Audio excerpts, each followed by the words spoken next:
बिहार में सक्षमता परीक्षा पास और बीपीएससी परीक्षा पास जो शिक्षक हैं उसके लिए ट्रांसफ़र पोस्टिंग के लिए एप्लीकेशन ऑनलाइन एप्लीकेशन शुरू हो चुके हैं। कुछ रिसेंटमेंट हैं जिसको लेकर शिक्षक निर्वाचन क्षेत्र से जीते हुए एमएलसी उन्होंने शिक्षा मंत्री से तुरंत मुलाकात की है और इस वक्त हमारे साथ हैं।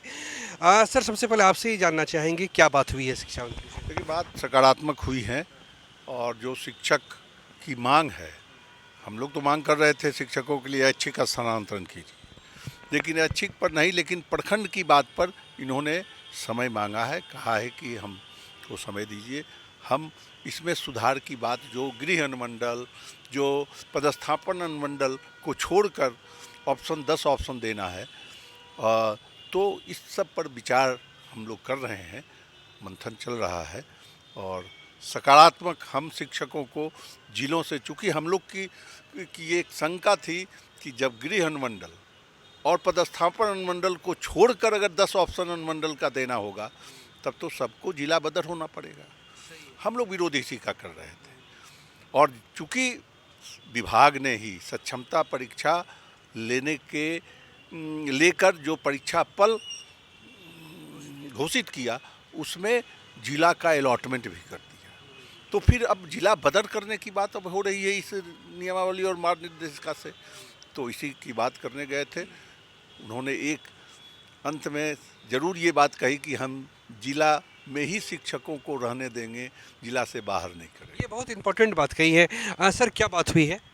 जो सर ने बताया आपको कि शिक्षक के जो सक्षमता पास शिक्षक हैं, जो इस तरह सोशल मीडिया के माध्यम से जो भी इल्यूजन्स सामने आए हैं, भ्रम की स्थिति आई है, तो शिक्षा मंत्री ने कहा है कि नहीं, हम लोगों ने अपनी बातों को रखा है कि भाई उन लोगों को प्रखंड में ही रहने दिया जाए, अनुमंडल से बाहर नहीं भेजा जाए, और ऐसा सकारात्मक दिशा में बात हुई है। और मुझे लगता है कि निश्चित रूप से जो हमारे मदन मोहन झा जी, ये संजय सिंह, वीरेंद्र नारायण यादव के नेतृत्व में जो ये कमेटी गई थी, जो बातें रखी हैं वो सकारात्मक रही है और शिक्षक हित में रहेगी। सर, क्या उम्मीद करें, जो 2006 से बहाल हैं, 2013 से बहाल हैं, क्या उनको बेगूसराय के शिक्षक कहीं बेतिया तो नहीं चले जाएंगे? निश्चित रूप से अभी जो नियमावली बना है उसके बारे में हम सबों लोगों ने, उनको जो शिक्षकों की चिंता थी या जो हम लोग को फीडबैक दिया गया था, उस हिसाब से संजय जी हैं, आफाक साहब हैं, वीरेंद्र, और सब आदमी मिल के हम लोग ने बात किया है। इसके अलावा स्थानांतरण के अलावा भी कुछ जो बात थी, लाइब्रेरियन का था, मदरसा का था, जो शिक्षकों का मेन प्रॉब्लम था उस पर हम लोगों ने बात किया है और माननीय शिक्षा मंत्री जी हम लोग से बात से सहमत भी थे। और जो बीच में जो इफ बट हो रहा है वो दूसरी बात है, लेकिन उनकी सहमति थी और उन्होंने आश्वस्त किया है कि हम इस पर विचार कर रहे हैं। इस पर विचार करेंगे।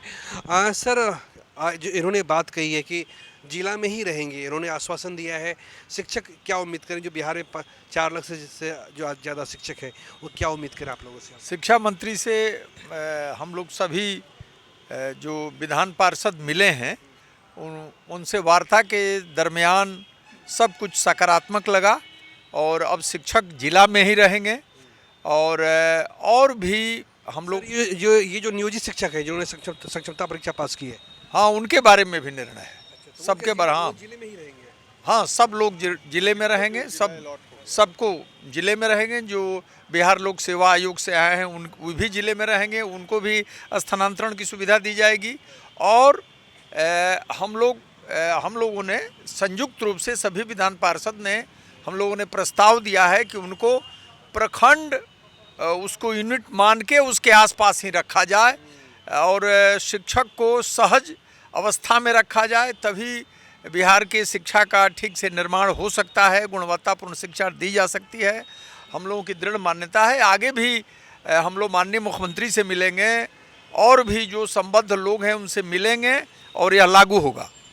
सर, तो सर ये हमारे साथ जो है शिक्षक निर्वाचन क्षेत्र के एमएलसी थे जिन्होंने अपनी बात रखी है। आखिरी सवाल आपसे है सर, क्या मान के चले शिक्षक? एक भरोसा दे दीजिए, जो नियोजित शिक्षक 2005 से 6 से शिक्षा व्यवस्था के अंग है, क्या उनका जिला वही रहेगा या फिर?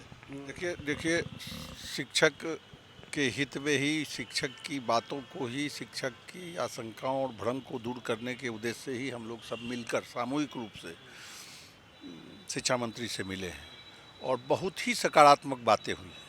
और ये प्रयास सर भरोसा तो हर बार मिलता है, लेकिन जब रिजल्ट आ जाता है तो पता चलता है कि बातें बिल्कुल 360 डिग्री पे घूम गई हैं। सही बात। ऐसा तो नहीं होगा इस बार? देखिए, सवाल एक बात और है कि हम बार बार कहते हैं और महसूस भी करते हैं कि शिक्षा विभाग एक ऐसा विभाग है कि अगर केवल नौकरशाहों पर छोड़ दिया जाएगा तो इस बिहार के शिक्षा का भला नहीं होने वाला है। और चूंकि मैं ये समझता हूँ कि अभी जो नियमावली और या मार्ग निर्देशिका जो आई है नियोजित शिक्षक के लिए, वह केवल नौकरशाहों के द्वारा बनाई गई। हम पूर्व में भी देखे हैं, महसूस किए हैं कि ऐसे मौके पर बिहार के शिक्षाविदों से, शिक्षक प्रतिनिधियों से सलाह ली जाती थी, जो इस बार नहीं लिया गया।